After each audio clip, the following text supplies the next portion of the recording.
Well, good morning, good morning, good morning, Miss Fallah. How are you? I'm good. How are you? I'm very good. Thank you very much. Is it nice and sunny where you're at? Yes, actually it is. Oh, But is I it? don't know.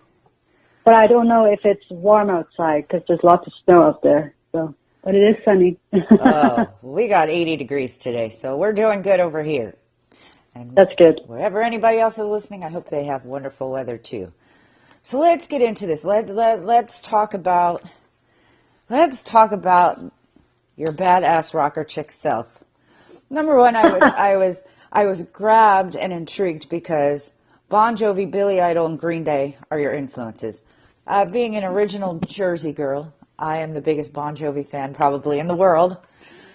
Great. And It's then awesome. when you sent me the tracks and I listened to them, I felt the old school badass chicks like the Runaways, and I felt Lita. So tell me how your sound has evolved and how you evolved into the sound that you are. Oh, it took me a while to, create that sound. I just started listening to Green Day first to try to feel their edge. And then I went into Bon Jovi, and then somehow Billy Idol just got pushed in. So I'm just listening to them and learning from them how they're playing their music and how they're writing their songs and how they're singing also. So I'm just grabbing from the male artists. I listen to more male singers because I'm trying to get that edge in my voice. But I still like female singers, of course, but I'm more influenced by the male. No, I understand. I understand completely what you're saying because there is a different tone, a different edge, and I completely get that. So once you evolved into the or the beginning of the evolution, you then went to England to record? Yes, to record my first EP. Yeah. So tell me about working with Stuart Epps. Stuart Epps was amazing. They took care of me there. They fed me lunch. They gave me the proper drinks to soothe my throat because I couldn't have dairy. So they gave me lots of tea, warm tea with honey and lemon. The band that I had were amazing. So we had 1 week with everybody was great. I was jet lagged for the first day, but I went right into it and I got over it. But it was work. It was great. I loved it. Yeah. And then so what happened is after your recording with Stuart Epps, you then released your self-titled EP via iTunes, correct? Where it can still be purchased? Yes. It's still there. Yeah. And what year was that? That was 2012. I released it, but I recorded it in 2011. 2012, So near 2011? Yeah, it was around that time, yeah. So then did you take some time off intentionally, or did you just take some time off to be creative? Because it wasn't until 2016 that you went to Nashville, right? And worked with Kent Wells? I did release a single called The Front Line in 2015. And it's just that I was working on a record at that time, and then Nashville came about, but then in Nashville I had to write new material. So Frontline was just like a single, and then I went to Nashville.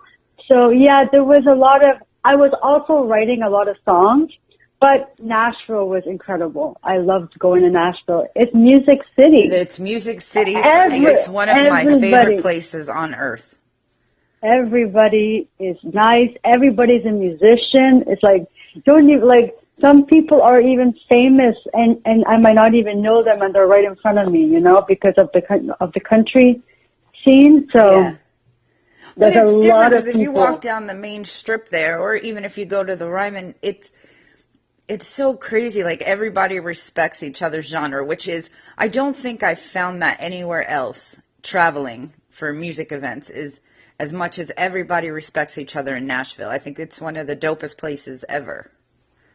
Being in Nashville, I felt like, wow, this is like home for the musicians. Yeah. When I was there, I felt loved and supported. I come back home and I'm like, oh, I am competing with everybody. But there, I didn't feel that competition.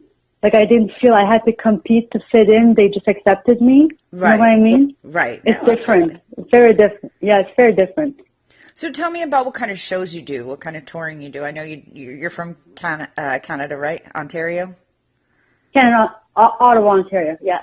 So tell me about what the touring's like out there, the show scheduling is like out there. Oh, it's getting harder now, I hear. It's like I used to do a lot of open mics. Now I just do like gigs or shows, open up for bands, do festivals.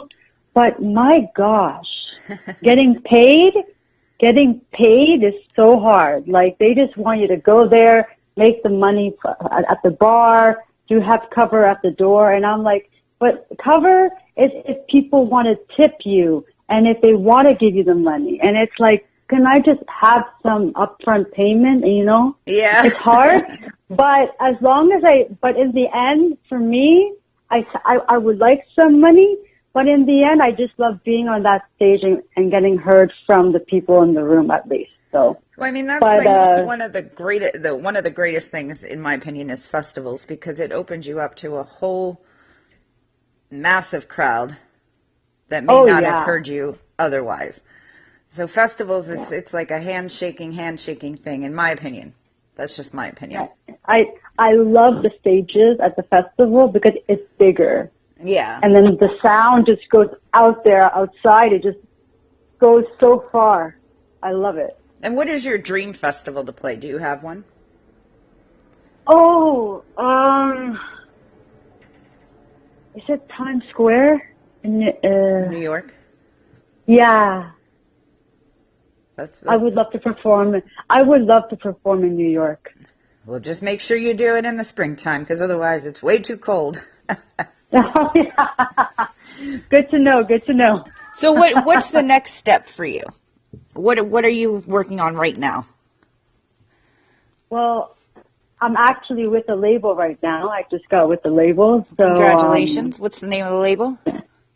Dance Plant Records. It's based in Montreal, just 2 hours away from me. It's not bad of a drive.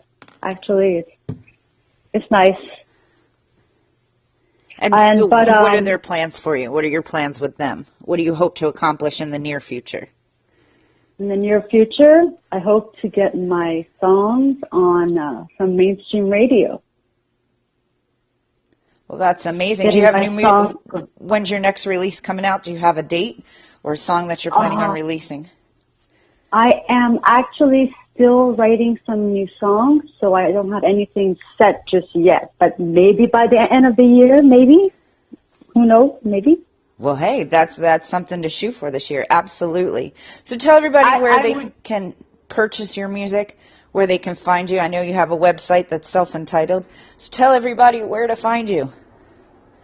All right, so my official website is sabrinafallah.com, and on my website, at the top, you can see my Instagram, my YouTube, my Facebook, my Twitter, and just follow me if you want to know what's happening next. I love to meet new people, and I will follow back, so it's fun. Well, amazing, and you are amazing at social media. I was actually talking to my staff, who you've talked to a few of them, and I said, I need to hire her to do our social media. She's on it. She is on it. All right, Miss Sabrina. Well, I'm going to get you on air right now, and I got your tracks already playing. It was a pleasure. I love the songs. Actually, Frontline was stuck in my head last night because we played it last night. Oh, thank you. It's just one of those songs that's totally just gets stuck in your head. I dig that. I dig the fact that, you pull from all different types of artists to find your own sound and what makes you happy. So I absolutely dig that. And I wish you nothing but the best, but keep us informed with new music, okay? Definitely. Thank you so much for having me. Thank you, Sabrina. Bye-bye.